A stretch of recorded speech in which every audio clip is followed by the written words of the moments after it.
इसमें क्या है देखिए कि एक्टिवेशन ऑफ एग कंप्लीट हुआ। एक्टिवेशन ऑफ एग, अब यहां पर ये कौन सा कोन बनने वाला है? फर्टिलाइजेशन कोन। इमेजिन करो ये अपना सेकेंड ओसाइट है और यहां पर स्पर्म टच करता है, ये इसका एक्रोसोम है, टूटा हुआ एक्रोसोम, ये इसका न्यूक्लियस है, वे proximal centriole, distal centriole sperm का फ्लैजेला। अब स्पर्म जैसे उलेमा को टच करता है तो ये साइटोप्लाज्म, ऊप्लाज्म ऐसा उभर करके, एक्चुअल में ऊप्लाज्म है, oocyte है अपना, और इसके अंदर अपना ये क्या था? Nuclear spindle. न्यूक्लियर स्पिंडल के साथ साथ यहाँ पर क्या जुड़ी हुई है? First polar body. ये फर्स्ट पोलर बॉडी, ये उलेमा। स्पर्म जहां टच करता है उस पॉइंट पर क्या होता है? ऊप्लाज्म।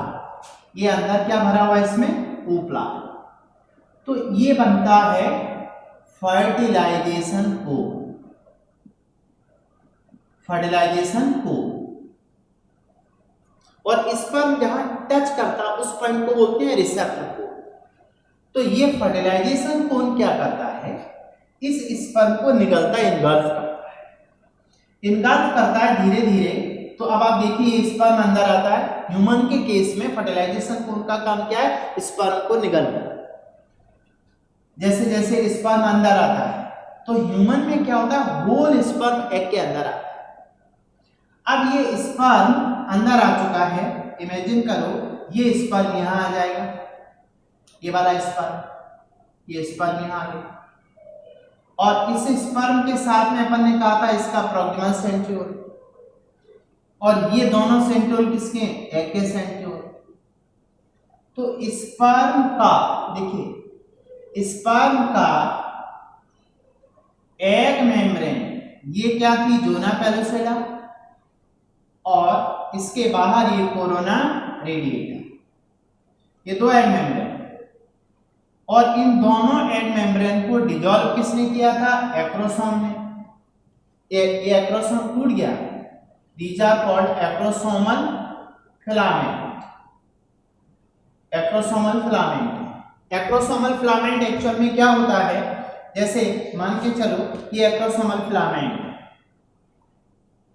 ये उलेमा है, दिस इज उलेमा। तो जहां एक्रोसोम टच करता है वहां पे एक्रोसोमल फिलामेंट के साथ में ये एग मेम्ब्रेन इंटरडिजिटेशन करती है, और इंटरडिजिटेशन के बाद में फिर क्या होता है? ये दोनों की मेम्ब्रेन डिसॉल्व हो जाती है। ये मेम्ब्रेन डिसॉल्व हो गई। डिसॉल्व होने के बाद में फिर ये स्पर्म अंदर आ जाता है, और इस स्पर्म को कौन निकलता है? फर्टिलाइजेशन कोन। तो फर्टिलाइजेशन कोन एक्चुअल में क्या है? ऊप्लाज्म जो आगे बढ़कर के स्पर्म न्यूक्लियस को निकलता है, स्पर्म को निकलता है। तो अब क्या होगा? स्पर्म का एग के अंदर आना, स्पर्म का एग के अंदर आना, दिस इज कॉल्ड पेनिट्रेशन। इसको पेनिट्रेशन कहते हैं, और पेनिट्रेशन में भी कितना टाइम लगता है? 2 आवर्स। पेनिट्रेशन में टोटल टाइम कितना लगा? 2 आवर्स। अब स्पर्म अंदर आ गया। स्पर्म जब अंदर आया तो अपन जानते हैं कि जैसे मान के चलो, फिर से अपन इसको देखते हैं कि ये अपना एग है, और इस एग में ये स्पर्म न्यूक्लियस है। स्पर्म न्यूक्लियस के पीछे क्या था? सेंट्रियोल। अब बचता क्या है? देखिए इसकी टेल, एक्रोसोम और डिस्टल सेंट्रियोल, ये सब डाइजेस्ट हो जाती है, इनकी फेगोसाइटोसिस हो जाती है। रिमेनिंग बचता क्या है? स्पर्म का न्यूक्लियस और प्रोक्सिमल सेंट्रियोल, ये पीसी। प्रोक्सिमल सेंट्रियोल का इसके बाद होता है डिवीजन, यहाँ एक्टिव हो जाता है। प्रोक्सिमल सेंट्रियोल का डिवीजन होना, इसको बोलते हैं एनाफेज प्रमोटिंग फैक्टर। देखिए ये न्यूक्लियस सेकेंड oocyte का है, और ये न्यूक्लियस किस फेज में है? मेटाफेज। M2 डिवीजन जो था मेयोटिक डिवीजन 2 की कौन सी फेज है? मेटाफेज। अब इस मेटाफेज को ब्रेक करेगा और एनाफेज को स्टार्ट करेगा। तो एनाफेज प्रमोटिंग फैक्टर कैसे? ये डिवाइड होगा। अब आप देखिए डिवाइड हो गया प्रोक्सिमल सेंट्रियोल, ये डिवाइड हो गया। डिवाइड हो करके ये जो एग का सेकंड oocyte है, ये सेकंड oocyte है मान के चलिए, और चलो ऐसा बना दें, ये सेकंड oocyte है M2 डिवीजन की मेटाफेज में। ये इसके सेंट्रियोल होते हैं इनएक्टिव, ये एग सेंट्रियोल इनएक्टिव होते हैं। तो अब क्या होगा, प्रोक्सिमल सेंट्रियोल डिवाइड होकर के ये अटैच हो जाएगा इससे, और अटैच होकर के किसको पूरा करेगा? एनाफेज को। तो अब आप देखिए यहां फर्स्ट पोलर बॉडी थी, इस पॉइंट पे क्या हो चुका है? पेनिट्रेशन। उसके बाद में ये चोना पेलुसिडा है और इसके बाहर ये कोरोना रेडिएटा रिमेनिंग है। ये first polar body, first polar body. ये कौन सा oocyte है? सेकेंडरी oocyte है। ओके, अब आप देखिए ये बात यहां समझ सकते हैं। स्पर्म पेनिट्रेट करता हुआ फर्टिलाइजेशन कोन के थ्रू अंदर आ गया।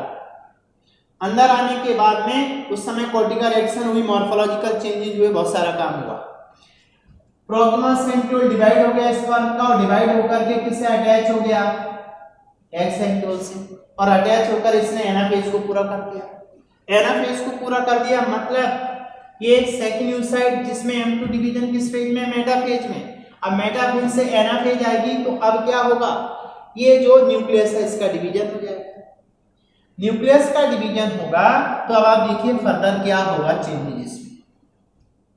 फर्दर चेंजेस अपन यहां देख सकते हैं। चलो यहां देख लेते हैं फर्दर चेंजेस क्या होंगे। फर्दर चेंजेस में ये जो न्यूक्लियस है, एक तो न्यूक्लियस ये है, दूसरा न्यूक्लियस ये है, ये दोनों एग न्यूक्लियस है, ये वाला स्पर्म का न्यूक्लियस है, ठीक। और अब क्या होगा देखिए, ये फर्स्ट पोलर बॉडी यहां का, this is the first polar body. अब इसमें एक न्यूक्लियस यहां होगी अनइक्वल साइटोकाइनेसिस, एक साइटोप्लाज्म। अब इसमें अनइक्वल साइटोकाइनेसिस होने से ये थोड़ा सा साइटोप्लाज्म और सेकंड न्यूक्लियस, ये वाला न्यूक्लियस, ये इससे सेपरेट हो जाएगा और सेपरेट होकर के इससे बनाएगा सेकंड पोलर बॉडी। ये सेकंड पोलर बॉडी, ये फर्स्ट पोलर बॉडी। तो अपन बोलते थे ना ऊजेनेसिस में, ऊजेनेसिस कब कंप्लीट होती है? जब स्पर्म उलेमा को टच करता है या स्पर्म एग के अंदर चला है। स्पर्म का पेनिट्रेशन होता है, पेनिट्रेशन के बाद में उसका प्रोक्सिमल सेंट्रियोल एक्टिव होता है, डिवाइड होता है, डिवाइड होकर के एग सेंट्रियोल एग के न्यूक्लियर स्पिंडल से अटैच होता है सेंट्रियोल से, उसमें एनाफेज करता है। एनाफेज के बाद में दो डॉटर न्यूक्लियाई बनती है इससे। देखिए आगे से दो डॉटर न्यूक्लियाई बन गई है एनाफेज होने से, दो डॉटर न्यूक्लियाई। अब दो डॉटर न्यूक्लियाई में से एक न्यूक्लियाई सेपरेट आउट हो गया, मतलब इसको बोलेंगे अपन साइटोकाइनेसिस। पहले क्या कंप्लीट हुई? कैरियोकाइनेसिस, उसके बाद साइटोकाइनेसिस। जब साइटोकाइनेसिस पूरी हो जाएगी तो अब आप देखिए उसके बाद क्या आएगा। उसके बाद अपन देखें इसमें, उसके बाद आगे इसमें क्या होगा नेक्स्ट। अब अपन देखें इसमें कि ये एग न्यूक्लियस है, पेरिफेरी में कौन सा न्यूक्लियस है? स्पर्म न्यूक्लियस है। और ये कौन सा न्यूक्लियस है? Egg nucleus. थोड़ा सा साइटोप्लाज्म लेके अलग हो गया, सेकंड पोलर बॉडी। और ये कौन सी पोलर बॉडी है? फर्स्ट पोलर बॉडी है ये वाली, ये भी हैप्लॉइड सेल्स है। अब स्पर्म न्यूक्लियस एग न्यूक्लियस की ओर माइग्रेट होता है। तो इसमें दो पाथ होते हैं, इसको बोलते हैं पेनिट्रेशन पाथ। स्पर्म का एग मेम्ब्रेन से या जहां से पेनिट्रेशन हुआ है वहां से न्यूक्लियस सेंटर तक आना, स्पर्म न्यूक्लियस का एग के सेंटर तक आना, this is called penetration path. From centre to animal pole, यहां तक जाना, इसको बोलते हैं कॉपुलेशन पाथ। दो तरह के स्पर्म पाथ होते हैं, यानी penetration path and copulation path. इसमें किसका न्यूक्लियस मूव करता है? Sperm nucleus. तो स्पर्म न्यूक्लियस द्वारा एग के अंदर दो पाथ बनते हैं। पहला path periphery to centre penetration, ये कॉमनली मिलता है। क्यों? क्योंकि फर्टिलाइजेशन मोस्टली सेंटर में होता है एग के। समटाइम ये न्यूक्लियस इस पोल की तरफ भी आ जाता है। इस वजह से उस समय जो पाथ होता है centre to animal pole, this is called copulation path. But commonly कौन सा पाथ होता है? पेनिट्रेशन। अब इस पाथ के बाद में क्या होगा देखिए, जब स्पर्म न्यूक्लियस यहां आ गया सेंटर में, ये एग न्यूक्लियस है, और यहां से सेपरेट आउट कौन हो गया? Second polar body. तो अब ये क्या करता है, स्पर्म न्यूक्लियस इस एग साइटोप्लाज्म से वाटर एब्जॉर्ब करता है, ये वाला एग न्यूक्लियस भी वाटर एब्जॉर्ब करता है और साइड में इंक्रीज हो जाते हैं। तो इसको बोलते हैं फीमेल प्रोन्यूक्लियस और इसको बोलते हैं मेल प्रोन्यूक्लियस। Male pronucleus. अब मेल एंड फीमेल प्रोन्यूक्लियस जो होते हैं, इसका मतलब है मेल और फीमेल के जो प्रोन्यूक्लियस हैं, इनका साइज बढ़ जाता है वाटर एब्जॉर्ब करके। तो ये female pronucleus, sorry male pronucleus and female pronucleus. अब इसके बाद नेक्स्ट स्टेप जो होता है, नेक्स्ट स्टेप है एम्फीमिक्सिस। एम्फीमिक्सिस में भी कितना टाइम लगता है? 2 आवर्स। देखिए अपन ने फर्स्ट लेक्चर में ही कहा था कि जो प्रोसेस ऑफ फर्टिलाइजेशन है उसमें पहला स्टेप होता है क्या? स्पर्म और एग का फ्यूजन, जिसमें दोनों के साइटोप्लाज्म मिक्स होते हैं प्लाज्मोगेमी। प्लाज्मोगेमी के बाद में न्यूक्लियस का डिवीजन हुआ, एग न्यूक्लियस का डिवीजन हुआ, इसको बोलते हैं karyogamy.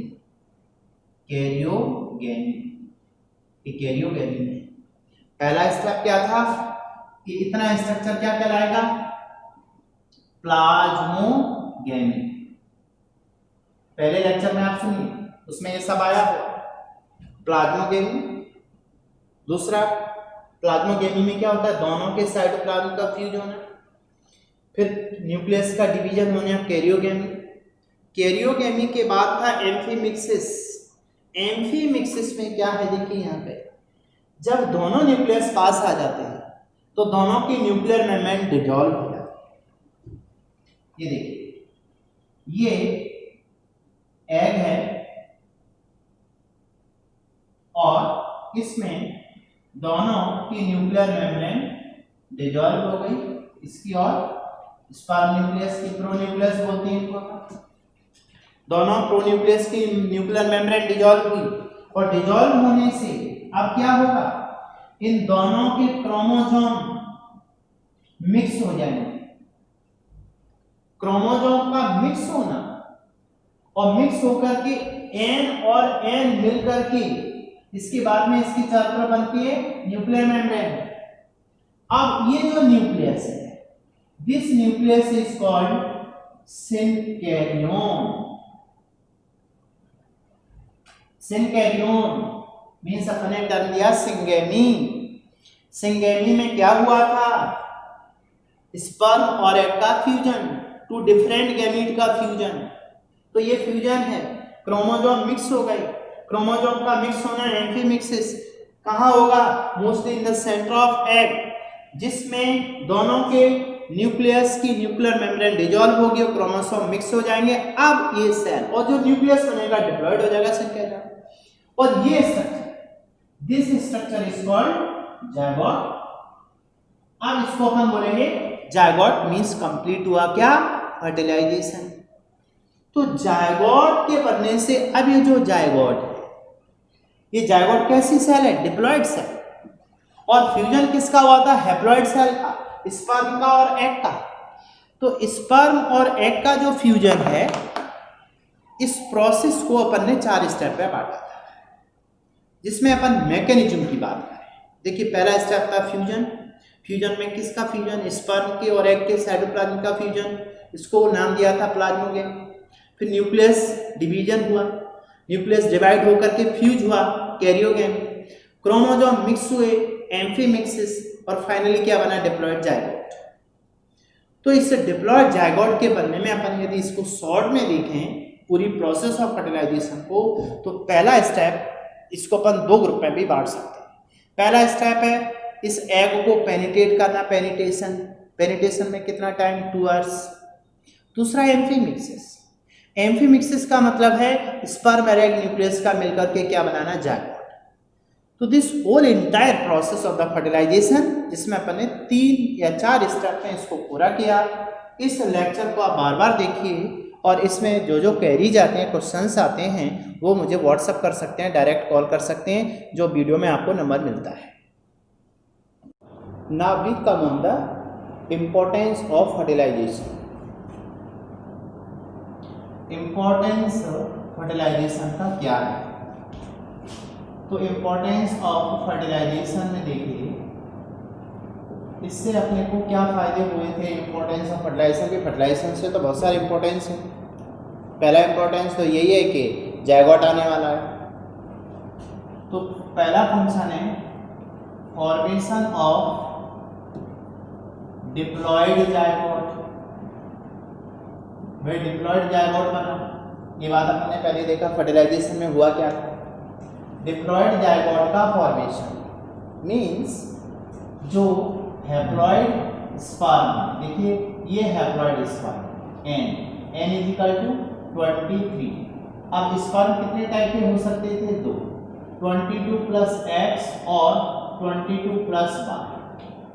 22 plus X is equal to 23, 22 plus Y is equal to 23। Total number of the chromosome 23 है स्पर्म में।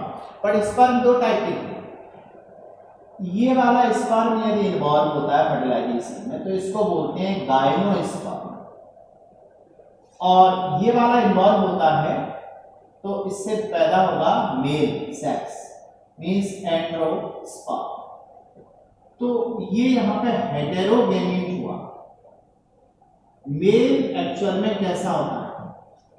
ह्यूमन में मेल हेटेरोगेमीट है, स्पर्म हेटेरोगेमीट है, 2 टाइप के स्पर्म। ओवा, ये भी हैप्लॉइड है। अब ये ओवा कौन था? सेकेंडरी oocyte, याद आ रहा होगा आपको। और सेकेंडरी oocyte ओवुलेटेड एग है। इसमें M2 division, second meiosis metaphase में होती, एनाफेज इसमें इनकम्प्लीट रहता है, और अपन पढ़ चुके थे। इस मेटाफेज को एनाफेज में कन्वर्ट करने वाले स्पर्म के सेंट्रियोल, जब स्पर्म एग के अंदर पेनिट्रेट हुआ था,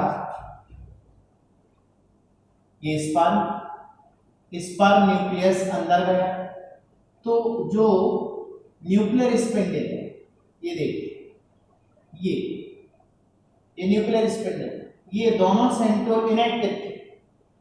तो इन इनएक्टिव सेंट्रियोल से यहाँ पे प्रोक्सिमल सेंट्रियोल स्पर्म का डिवाइड होकर के ये प्रोक्सिमल सेंट्रियोल एक तरफ जुड़ेगा यहाँ और एक तरफ जुड़ेगा यहाँ, तो इससे एनाफेज पूरी हुई थी। मींस मेटाफेज स्टेज में सेकेंड oocyte, जब स्पर्म और एग मिले तो पहला काम क्या हुआ? देखिए, पहला काम ये होगा कि n मिल करके 2n बनाएगा, और 2n बनाएगा तो इसको नाम दिया था जायगोट। तो फॉर्मेशन ऑफ द जायगोट, और ये जायगोट कैसा है? डिप्लॉयड। अब एग की बात करें तो एग में क्रोमोसोम नंबर 23 है, 23 क्रोमोसोम ऑलवेज 22 प्लस एक्स। तो मेल गैमीट स्पर्म हेटेरो है, जबकि एग ऑलवेज सेम होगा 22 प्लस एक्स वाला। अब इमेजिन करें कि ये स्पर्म इस एग से फ्यूज हुआ, ये वाला, तो 22 प्लस एक्स, 22 प्लस एक्स टोटल कितना हो गया 44 plus double X is equal to female sex पैदा हुआ। और ये वाला स्पर्म इन्वॉल्व हुआ फर्टिलाइजेशन में इसके साथ। तो 22 प्लस एक्स तो एग का है और 22 प्लस वाई स्पर्म का है, तो इससे क्या पैदा होगा 44 plus X Y is equal to male sex. तो फीमेल और मेल सेक्स का डिटर्मिनेशन एग के थ्रू होगा या स्पर्म के थ्रू? आंसर आएगा स्पर्म के थ्रू। यदि स्पर्म ये वाला इन्वॉल्व होता है तो देखिए फीमेल सेक्स है एक्स वाला, और वाई वाला इन्वॉल्व होता है तो सेक्स होगा मेल। तो sex determination in human by the sperm. तो पहला फंक्शन हुआ formation of the diploid zygote. Second function देखिए, सेकंड इंपॉर्टेंस क्या है फर्टिलाइजेशन का।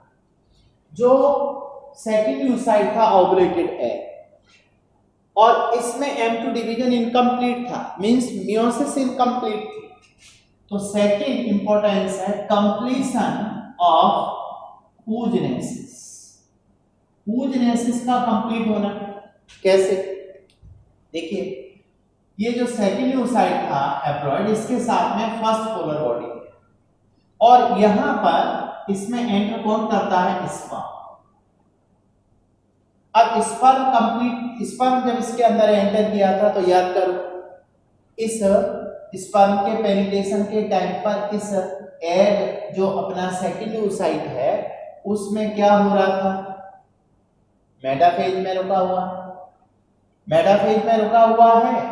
तो अब इसके बाद में देखिए जब इसका M2 डिवीजन पूरा होगा तो यहां पे एक्चुअल में क्या है, ये मियोसिस 1 तो पूरा हो गया बट मेटाफेज में रुका हुआ है M2। तो M2 डिवीजन के पूरा होने से क्या होगा, एक लार्ज सेल बनेगी हैप्लॉइड, इसको अपन एग या ओवा कहते हैं, और इसके साथ में बनेगी सेकंड पोलर बॉडी। ये सेकंड पोलर बॉडी है, ये फर्स्ट पोलर बॉडी है। तो फाइनली क्या होता है, फर्स्ट पोलर बॉडी और सेकंड पोलर बॉडी बन गए। कभी कभी क्या होता है फर्स्ट पोलर बॉडी का भी डिवीजन हो जाता है, ये हैप्लॉइड होती है। तो फाइनली देखिए 1 एग 2 और 3, मतलब कंप्लीशन ऑफ oogenesis में क्या हुआ, 1 एग और ओवा एंड 2 और 3 पोलर बॉडी बनेगी। ये केवल कब होगा, जब स्पर्म आके एग को टच करेगा, मींस यहाँ पे आके ओवा और उसका बाद में फर्टिलाइजेशन होगा। तो कंप्लीशन ऑफ oogenesis हुआ at the time of fertilisation. Third rejuvenation, rejuvenation of egg. Egg का रेजुविनेशन होगा, रेजुविनेशन का मतलब होता है activation. Rejuvenation means activation of egg is called rejuvenation. ये कैसे होगा, अपन ने देखा कि जो सेकेंडरी oocyte है, सेकेंडरी oocyte, ये सेकेंडरी oocyte का ओवुलेटेड है। तो ये सेकेंडरी oocyte किस फेज में है, M2 डिवीजन की मेटाफेज में। अब ये मेटाफेज केवल कब कंप्लीट हुई थी, जब स्पर्म ने इसको टच किया था। When sperm touch to the oolemma, then activation of egg, दो टाइप के चेंजेस हुए थे, एक तो चेंज हुआ था मॉर्फोलॉजिकल और एक हुआ था फिजियोलॉजिकल। ये सारे चेंजेस कब हुए थे, जब स्पर्म ने oolemma को टच किया था। स्पर्म oolemma को टच करता है तो प्लाज्मा मेम्ब्रेन की परमेबिलिटी बढ़ गई थी, कॉर्टिकल ग्रेन्यूल्स डिसॉल्व आउट होकर बाहर आ गए थे। दिस इज इस रिएक्शन को कॉर्टिकल रिएक्शन कहा। उसके बाद में एक्रोसोम जो था वो इस एक्रोसोम और जो फर्टिलाइजन था और एंटी फर्टिलाइजन, फर्टिलाइजन एग का और एंटी फर्टिलाइजन स्पर्म का, दोनों फ्यूज होकर के रिएक्शन किया था। तो इससे क्या हुआ, स्पर्म अटैच हुआ, एग का एक्टिवेशन किया, this is called rejuvenation of egg. इस एक्टिवेशन से क्या हुआ, M2 डिवीजन कंप्लीट हुआ। देखिए next fourth completion of M2 division. Completion of M2 division, M2 division पूरा होने से क्या हुआ, देखिए आप M2 डिवीजन जब पूरा होगा तो ये सेकंड यूज साइड से क्या बनेगा, ओवा और सेकंड पोलर बॉडी। उसके बाद इस ओवा का स्पर्म फर्टिलाइजेशन करेगा। तो यहाँ पे अपन देख रहे हैं कि इंपॉर्टेंस ऑफ फर्टिलाइजेशन। अब इससे आगे क्या होगा, फर्दर स्टार्ट हो जाएगा क्लीवेज डिवीजन। क्लीवेज डिवीजन से जो जायगोट है, यूनिसेलुलर जायगोट, ये जायगोट किसमें कन्वर्ट होगा, मल्टीसेलुलर एम्ब्रियो में। इसको अपन आगे देखेंगे। And this multicellular embryo is called morula, इसको मोरुला बोलते हैं। तो दिस एंटायर प्रोसेस, ये पूरी प्रोसेस हुई कहाँ थी, अपन पहले ही देख चुके हैं। ये फैलोपियन ट्यूब का एम्पला, देखिए ये डायग्राम अपन पहले भी देखा था। इसमें during sexual intercourse by male semen का इंसेमिनेशन हुआ यहाँ, और इस सीमन में स्पर्मेटिक फ्लूइड प्लस स्पर्म, फिर ये स्पर्म यहाँ से मूव करता हुआ माइग्रेट होकर के कहाँ पहुंचा, एम्पला पार्ट। तो इस एम्पला पार्ट में देखिए ये ओवरी थी, और इस ओवरी में यहाँ से ओवुलेशन हुआ था। तो ओवुलेटेड है कौन सा oocyte है, सेकेंडरी oocyte।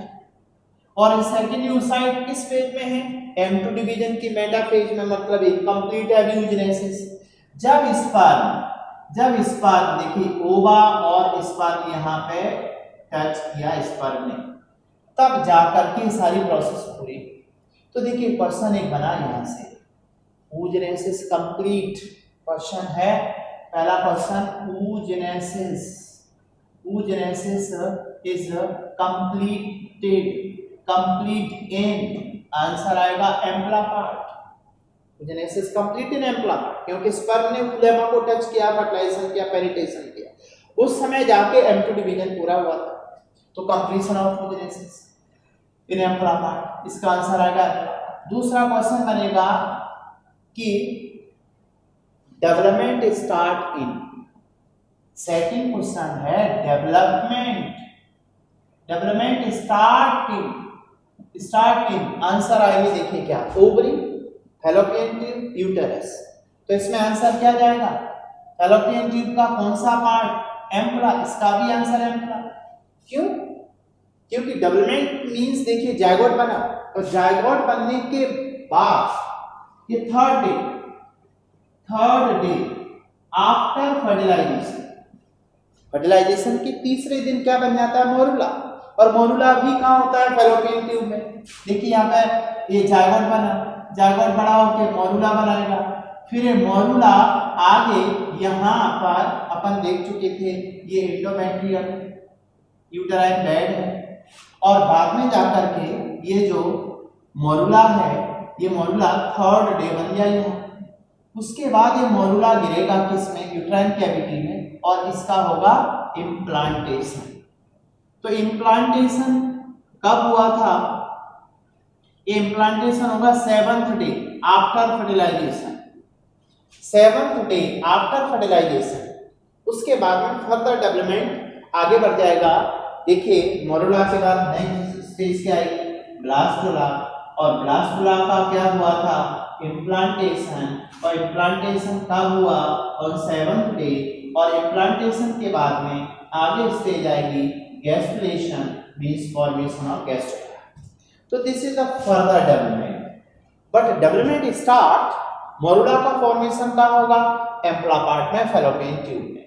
उसके बाद इम्प्लांटेशन होगा ब्लास्टुला का, ये ब्लास्टुला स्टेज है, ये ब्लास्टुला स्टेज है, और इस ब्लास्टुला के बाद आगे क्या बनेगा, गैस्ट्रुला। तो this is about the importance of the fertilisation. ये अपन ने फर्टिलाइजेशन का इम्पोर्टेंस देखा।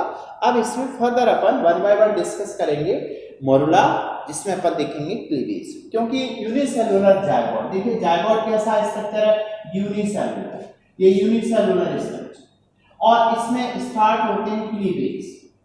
क्लीवेज का मतलब a type of mitotic division, but not mitosis. थोड़ा डिफरेंस है कि माइटोसिस में जो इंटरफेज होती है वो बहुत बड़ी फेज होती है, लॉन्ग फेज होती है, 95% कवर करती है, माइटोसिस में इंटरफेज, बट यहाँ इंटरफेज बहुत शॉर्ट। तो क्लीवेज एक तरह की माइटोटिक डिवीजन है जिसमें unicellular zygote convert into multicellular morula. ये मरूला के बारे में अपन आगे देखेंगे। ये near about 16 to 32 cell stage होती है। ओके,